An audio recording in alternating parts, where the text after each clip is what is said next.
அப்பா ஏடி சார் சொல்லுங்க. இந்த அக்ரிமெண்ட்ல கையெழுத்து வாங்க. சார் இங்க சைன் பண்ணுங்க.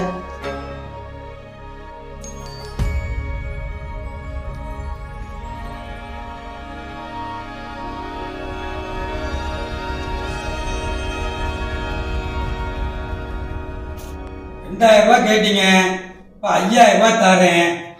நல்லா இருங்க. ரொம்ப சந்தோஷங்க. நான் எதிர்பார்க்கவே இல்லைங்க. ரொம்ப சந்தோஷம் சார்.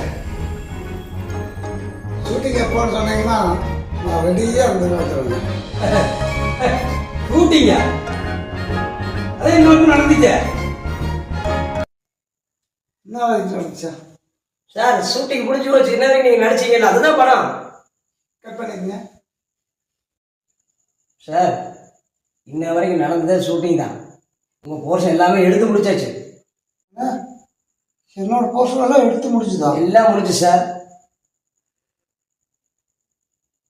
ஒரு கேமரா இல்லை, ஒரு லைட் இல்லை, எதுவுமே இல்லாமல் எப்படிங்க சார்? என்ன பார்க்குறீங்க?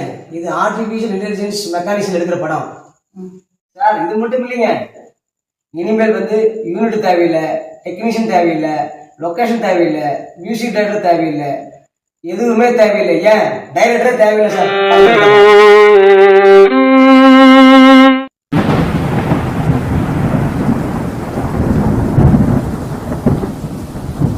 யாருக்குமே வேலை இல்லைன்னா சினிமா துறை என்ன இருப்பான்? சொல்லுங்க சார்.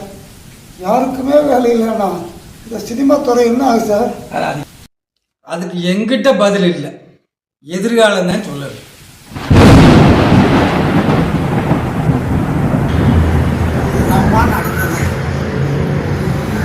என்னோட படம் பார்த்தீங்களா? அதில் நடிப்பு நல்லா இருக்குதா? ஆனால் அந்த படத்தில் நான் மட்டும் இல்லை, யாருமே நடிக்கல. கேமரா இல்லை, டெக்னீஷியன் இல்லை, நடிகர்கள் இல்லை, யாருமே இல்லாமல் படத்தை எடுத்துட்டாங்க.